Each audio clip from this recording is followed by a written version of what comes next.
Nous sommes en compagnie de Marie Lévesque, qui est formatrice et agente de communication à la Citadelle de la Chute, une maison d'hébergement pour les femmes victimes de violences conjugales. Je pense que c'est important aujourd'hui qu'on parle de la violence conjugale, surtout en cette période-ci, une période particulière où on vit au Québec un confinement et également un couvre-feu. Donc, quels sont les services que vous offrez à la maison d'hébergement La Citadelle de la Chute? En ce moment, en fait, nous, on fonctionne comme à l'habitude. En fait, évidemment, il y a des petites différences avec l'habitude, mais on offre les mêmes services qu'à l'habitude. C'est-à-dire que pour une femme qui serait victime de violences conjugales, avec ou sans enfant, on offre l'hébergement. C'est un service qui est offert 24/7. C'est complètement sécuritaire en fonction par rapport aux mesures sanitaires, puis par rapport à sa sécurité à elle, à l'intégrité de la famille. Donc, on offre l'hébergement temporaire. On offre également des suivis à l'externe. Donc, c'est tout à fait possible si vous vivez une situation de violence conjugale, mais que vous n'avez pas besoin d'être hébergé, qu'on fonctionne par rendez-vous dans des bureaux externes.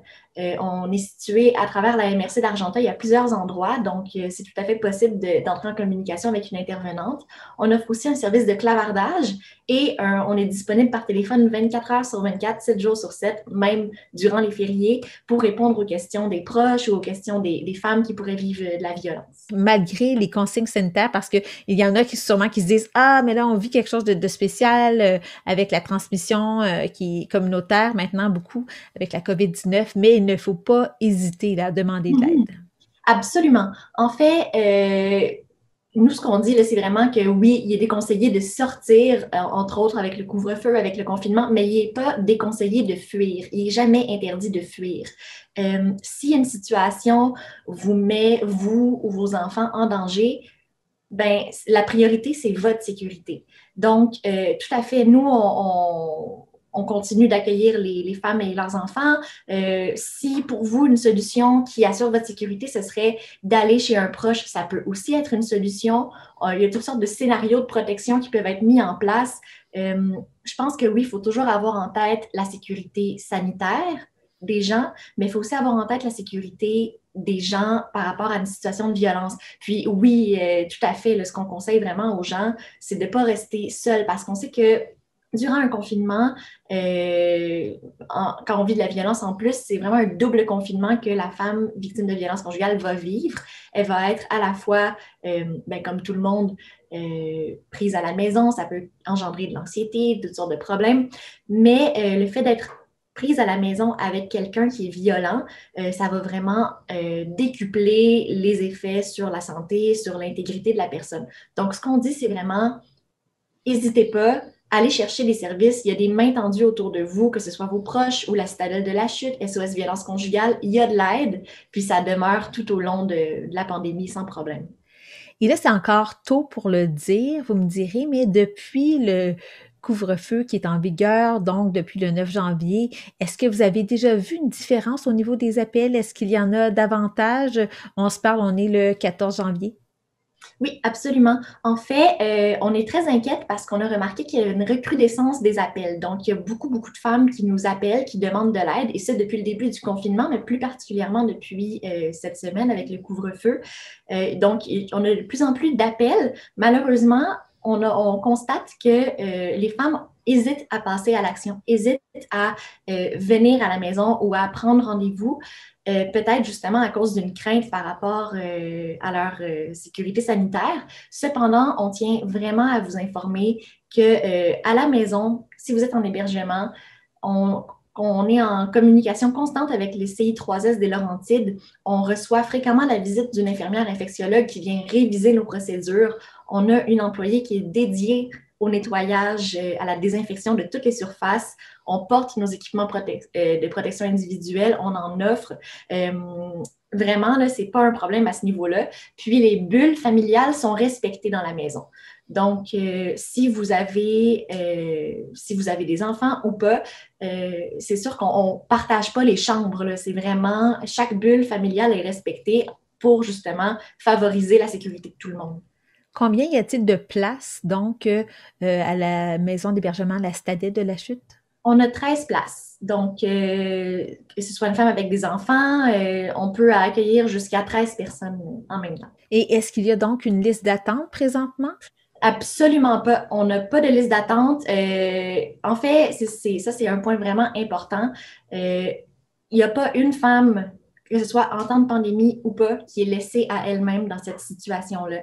Même au niveau du Québec en entier, puis plus principalement dans la région, nous, on a 13 places. On n'a pas de liste d'attente en ce moment. Mais si jamais quelqu'un nous appelle ou appelle SOS Violence Conjugale, a besoin d'aide, puis il n'y a pas de place dans la maison qui est le plus près d'elle, ben, on a un réseau de maisons d'hébergement au Québec avec des moyens de transport organisés. On peut toujours trouver une place pour quelqu'un. On ne laisse jamais une femme derrière. Là. C'est vraiment, il y a toujours de la place. Puis, en ce moment, particulièrement, il n'y a vraiment pas de problème. Les portes sont grandes ouvertes. Et il y avait aussi une halte Oui, qui avait été établie lors du premier confinement. Ça absolument. s'était terminé, en fait, mis sur pause cet été. Est-ce que c'est une solution aussi que vous allez rapporter sur la table? Oui, donc la halte était un lieu alternatif où les femmes pouvaient aller avant d'être accueillies en maison d'hébergement pour aller passer une quarantaine. Cependant, comme on a remarqué que les maisons, en fait, au fil des mois, les maisons d'hébergement se sont organisées pour pouvoir assurer la sécurité sanitaire de chaque personne dans la maison. Donc, ce n'est pas un besoin en ce moment.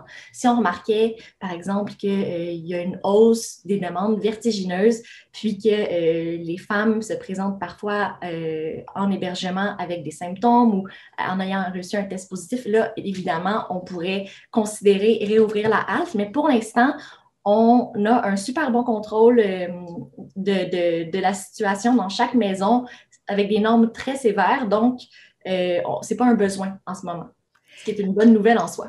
Mhm.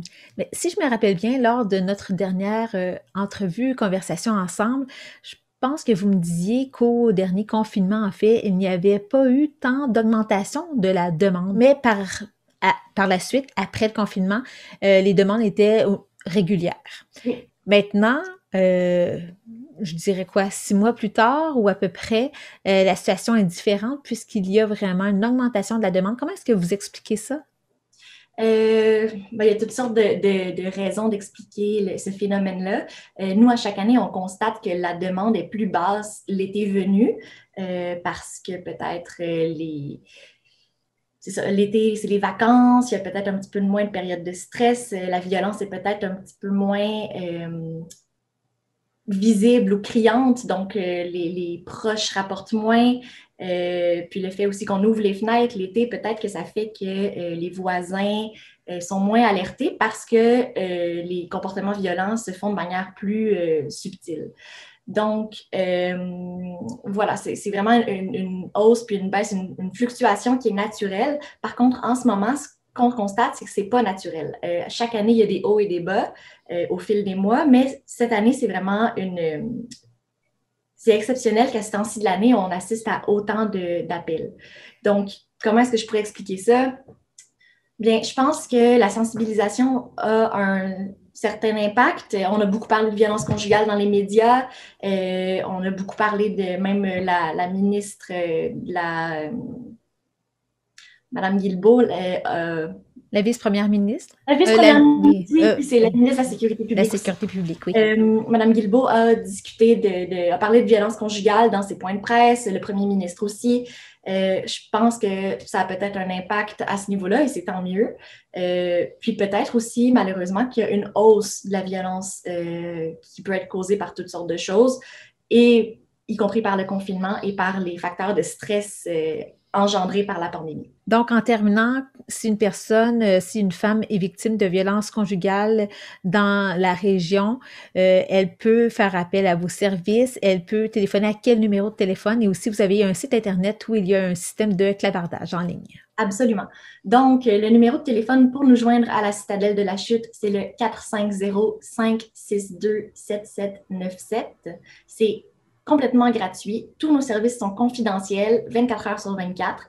Et notre service de clavardage, vous allez le trouver au www.citadelelachute.ca.